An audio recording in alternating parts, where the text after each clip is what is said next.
So it is. Thanks. I think your prayers helped on that one.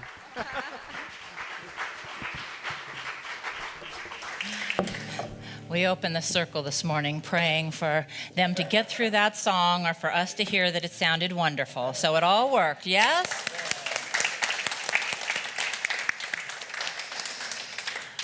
So I picked a talk title for this morning, or a lesson on compassion, choosing compassion.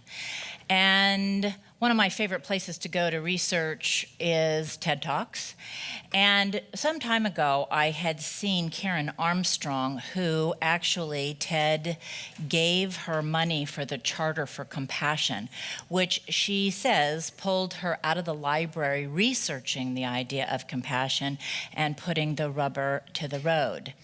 She spoke in a place in Europe, I think it was Denmark, and she did a whole lesson on compassion, and it was translated.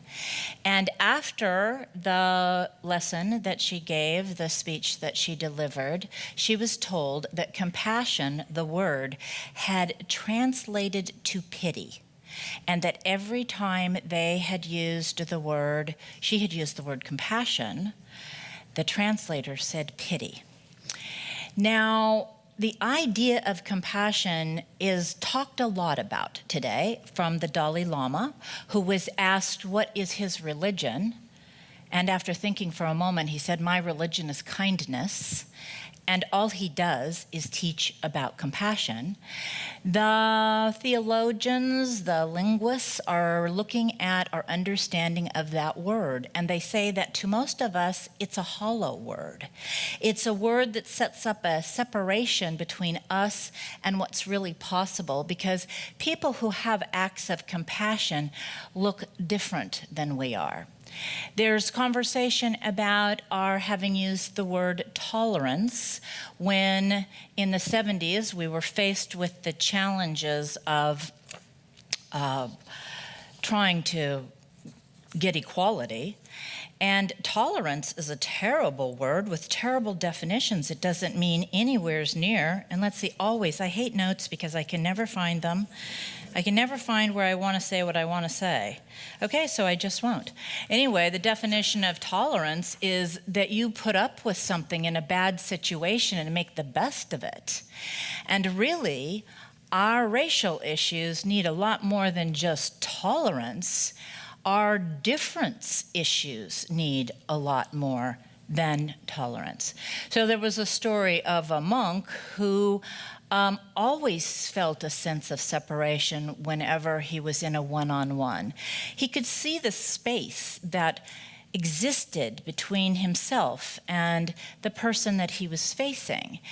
And he could see the limitation of himself and the limitation of the other. And it troubled his heart.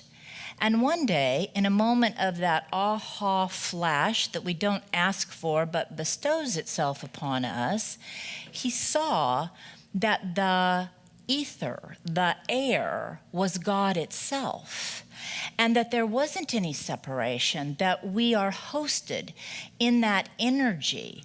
And from that moment on, he never again saw separation in whoever he was working with. He saw the infinite ether that contains us all as the spirit of love and wisdom, and he was always then overwhelmed by the sense of connectedness.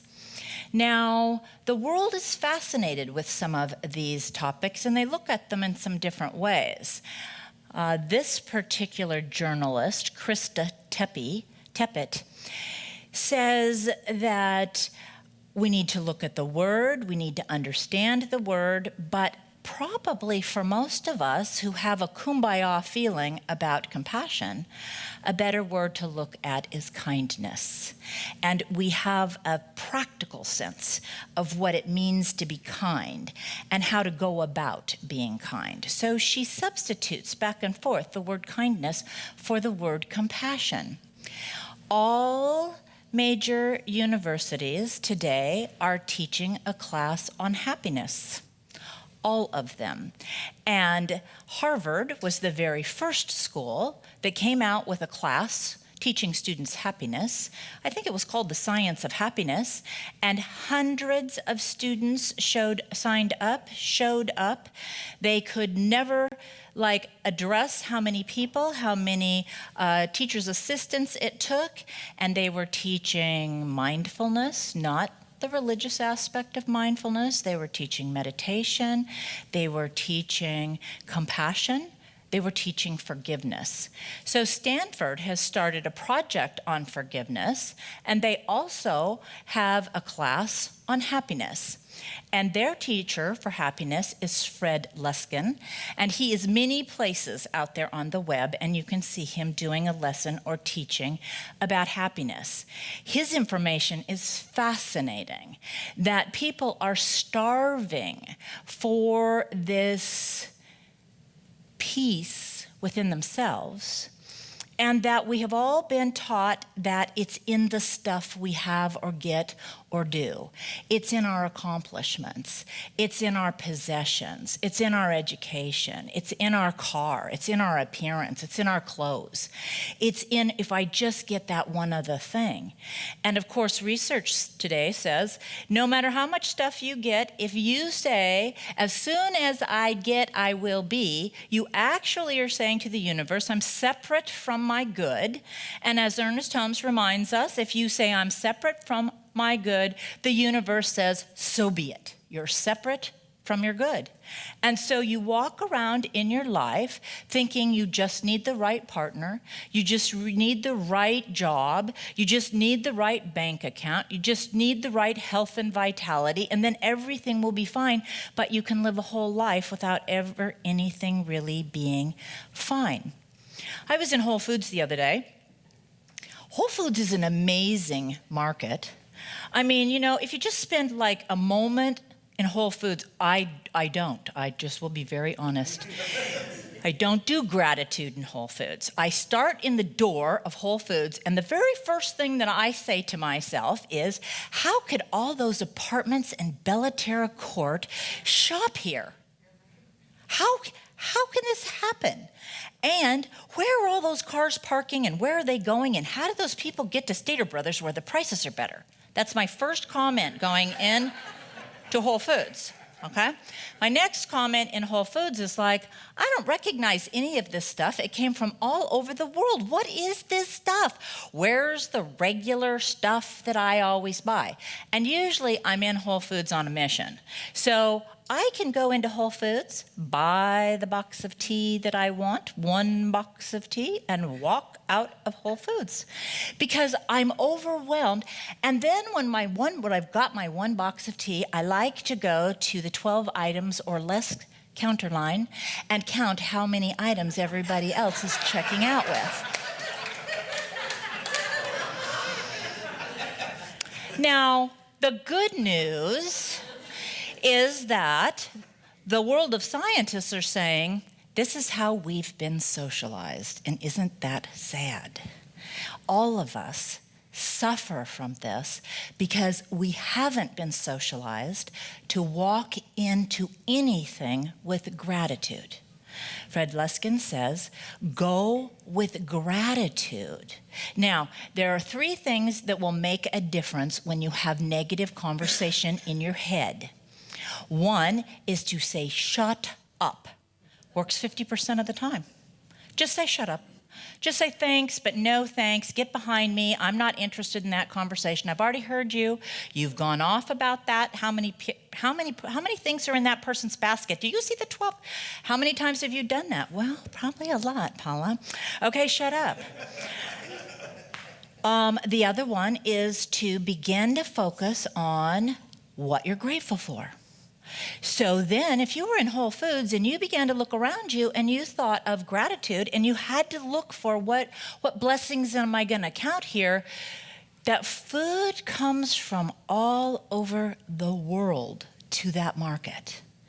That you could get anything from anywhere in that market.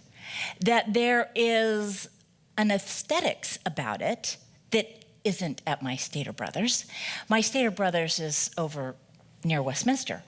And I love it over there, and I love the ethnicity of the whole thing, but it sometimes kind of looks like it's a little on the low rent side, and the people don't seem to care if there's trash out front. Whole Foods cares about all that stuff. Whole Foods cares about everything. It's absolutely gorgeous in there. So gratitude will stop that voice that's counting and rehearsing what doesn't work for you. And the third thing that will get you out of yourself is to imagine being someone else. So instead of counting the number of things in the cart in front of you, imagine being that person. Now, the practice of imagining being someone else is a very powerful practice. We were taught as kids to walk a mile in someone else's shoes. My dad would say, don't talk to me about that person until you've walked a mile in their shoes. And you're like, Daddy, I can't walk a mile in someone else's shoes. My feet are too big. And Daddy would say, point well made, little girl. And that would be the end of that conversation. So as I spoke about another time, you can't really be somebody else, and you're not right about your imagining somebody else. But as soon as you move outside of yourself, you've shifted the energy inside yourself. I love the reading Do Something Different. It's hard to do something different, even when you are practicing, because that rewires the brain. And if we want to have a new reaction to something that's happening in life, we have to rewire the brain to do that. The brain doesn't like to be rewired. The brain likes to conserve energy. Rewiring uses energy. Here's a practice that's really easy to do that will keep you totally in the now. Instead of deciding how you're going to get from point A to point B, follow the openings from point A to point B. So if it's a green light, that's a go. If it's a red light, that's a stop. However, if you're going that way, you could stop and turn right. So instead of having this fixed idea in your head of how you're going to get, and I'm a good one at that, man. If I'm going to South Coast Plaza, I know exactly how I'm going to get there. I'm going down that road and getting on the freeway that way, and then I'm getting off on that street, and I have it all. And then I do it, and if you said, hey, did you see the sunset? I'm like, what sunset? If you said, did you see the rain clouds? I'm like, were there rain clouds out there? Because I go to some place when I'm on autopilot that isn't present. Now, every time you ask yourself, where am I? That will bring you totally into this moment now. Even if you caught yourself and you were in the past, where am I will bring you here now. Even if you were in the future worrying about what you're going to fix for dinner, where am I will bring you here right now. But watching the world, this is actually a spiritual principle, to watch the world of openings and follow. This is a way to live in relationship with your higher power, where you're not deciding like that, I can do it myself, I don't need you, I've got it all figured out, which is the ego edging God out and running rampant with whatever it wants. This is a way to actually stay in contact with wisdom and guidance. So this morning when I set off from home, I decided that I would go past my lady. Somebody told me they loved that I was calling her my lady, and she's gone. She had this whole little, I thought she was setting up a village on Bolsa, and I couldn't understand why the authorities would let her put up a village, and all that's left of her is a shopping cart and a porta potty. So I rest my case. She did have a village there. I have no idea where she's gone. And I just have the sense of gratitude again that I had a moment face to face with her where I could give her my money, and that I responded to that invitation when it came and didn't say, oh, I don't have time, or I don't have enough money, or this isn't the right day. A lot of times the promptings of God get met by that in us. No, I'm busy. No, I don't really. No, why would I do that? Instead of living, and as we age, as we move into the later years of our lives, that moving into grace and flow, this will be really good news for all of you. People are at the lowest point on the happiness scale in their 50s, and they start going back up. and people in their 80s are above everybody else on the happiness chart. So they have gotten to a place in their lives where they're moving into appreciation and acceptance. They're moving into grace with life as it shows up, instead of that 50-year-old who's still gonna make it happen the way I want it to go and hasn't yet to figure out that doesn't work so well. And if you pick your path to get from point A to point B without paying attention to any of the cues along the way, you're still driven to get what you want. You're still looking for a God to be a ready teller. So Fred Luskin, he's amazing. If you can catch a YouTube clip of him or his TED Talk was very hard to see because it was done in a high school and the filming was not very good of it. He says, when you teach people about happiness and you're constantly doing research on forgiveness, pretty soon some statistics and some education and knowledge starts to come in about what works and what doesn't work. He said the number one thing that works that he cannot teach people is intention. To intend to be happy. He said it's not just an intention like, gee, I think I'd like to be happy. And Ernest Holmes says every human being on the planet is driven to happiness. We are all here to fulfill a sense of ourselves, to live in peace. So Fred says, people who intend to have happiness put people first. And so now, all the research that used to say, all happy people are married, all married people are happy. And we thought for a while that it was, you're married and then you're happy. And now they're looking at it the other way around. Happy people are married. Happy people are, and I'm not. Unless you call my new relationship with my new dog marriage, but City Hall wouldn't recognize it. Okay, so I've been married. Okay, no, never mind. So, relationships. I don't have any problem. I tell my children all the time that if you think I could be involved with your children as I am if I was still married to your father, you have another thing coming, because your father would want me to pay attention to him and not to your kids. So I am involved with my family. So relationships, happy people put relationships first. They know that people are important. And instead of communicating about what I need to get out of this conversation, they communicate from a different place. They communicate from the place of listening to really honoring the other person. So I'm reading a couple of communication books. I'm reading Nonviolent Communication and Compassionate Communication. Compassionate communication is words can change your brain, and nonviolent communication is Nonviolent Communication by Marshall Rosenberg. Marshall Rosenberg says, when somebody says something to you, you have one of four ways to respond. When somebody criticizes or critiques or tells you how you could do your life a little bit better, you could respond by saying, oh, terrible me, I'm so sorry, I'm always bad, I do everything wrong. And that's somebody that has low self-esteem and somebody that doesn't really understand accepting responsibility. The second way that you could react if somebody criticizes you is you could say, you're icky, awful, and I hate you too. There's another way you could react, and this is a better way to react when somebody criticizes you, and that is that you could say, oh, I'm sorry. I didn't mean to offend you, and I'll try to do better in the future. But that's not ideal because that's focused over here.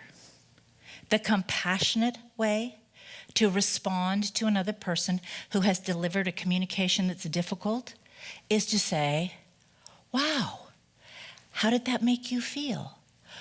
What do you need? What's missing in you?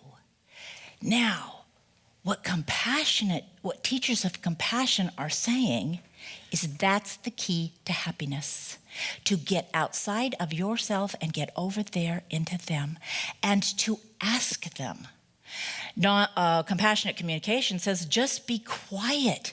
Just be quiet. Stop talking all the time. Just listen and be present for people. They have you so mindful about every single communication that you're going to have that, if you really took it all to heart, you just would shut up, because, who can do all of that? So people who are happy, they have people first in their life. The second thing that people who are happy have is they have purpose. They think that they're going to make a difference in the day.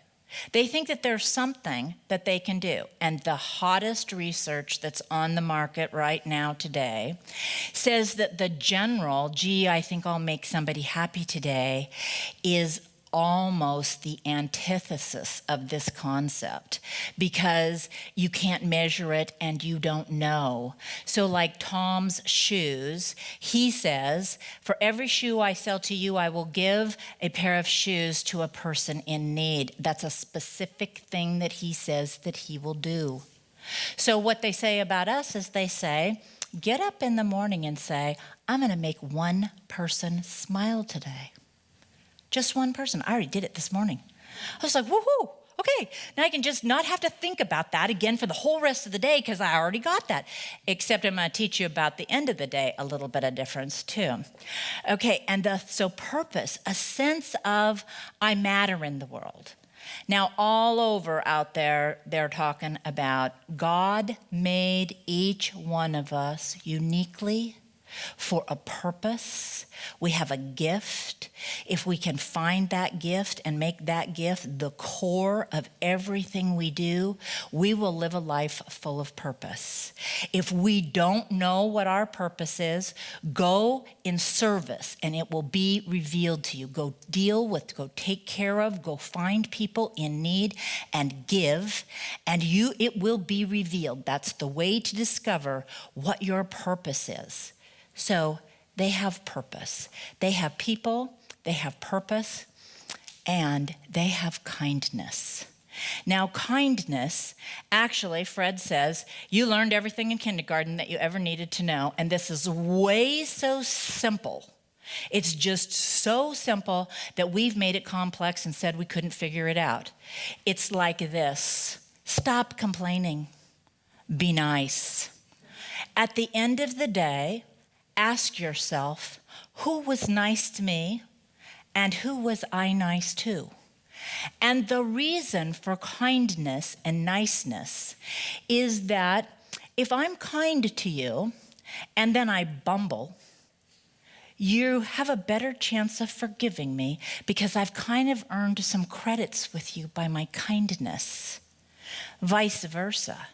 If you've been kind to me, and we all bumble, we all miss the mark, we all say the wrong thing, I don't know, a couple of days ago, there's this, it says in nonviolent communication, it says, at first we talk violently to one another.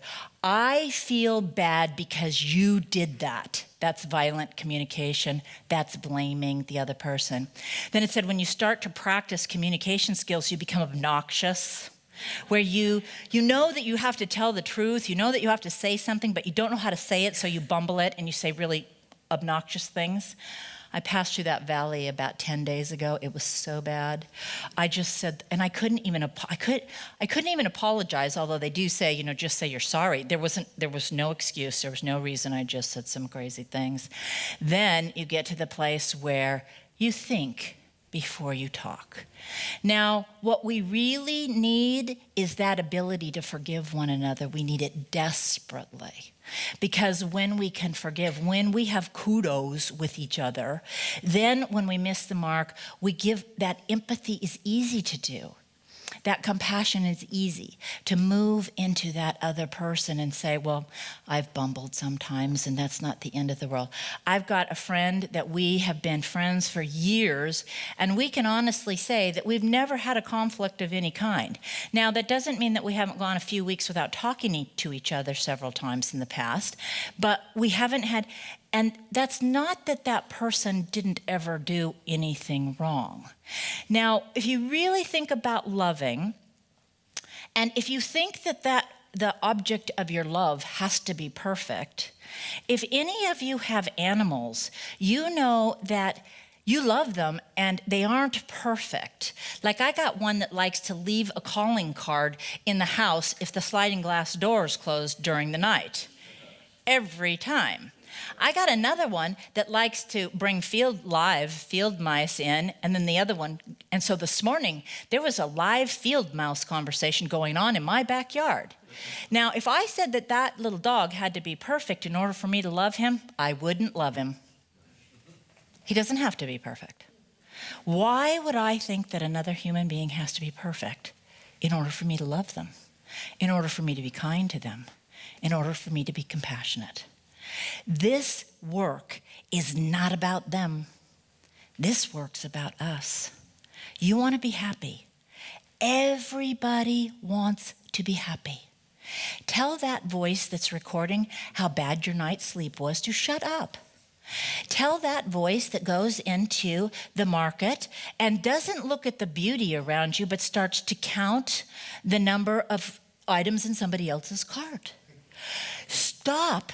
When the person cuts you off, imagine the time you thought you were in a hurry and you cut someone off. Kindness, loving kindness is the key to happiness. God bless you for choosing church.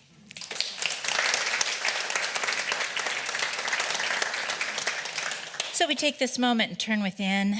Our hearts and minds are open with the idea that we can evolve and grow because we have the intention to be happy, to be compassionate, to be kind and loving. We can open our hearts and say, yes, the best part of the work is already done. I got up this morning and brought myself to church because I intend to be in my body in a way that represents the kingdom of heaven on earth now. I know it's possible. I know it's a promise. I know that master teachers went before us and showed us how to think of a larger us. That concept of a larger us is a key component to understanding that I am small and my aches and pains don't matter. My life can be a testimony to the blessings when I choose compassion, love, and understanding. It's up to me. I go forth and I make my world. I make my world heaven or I make my world hell.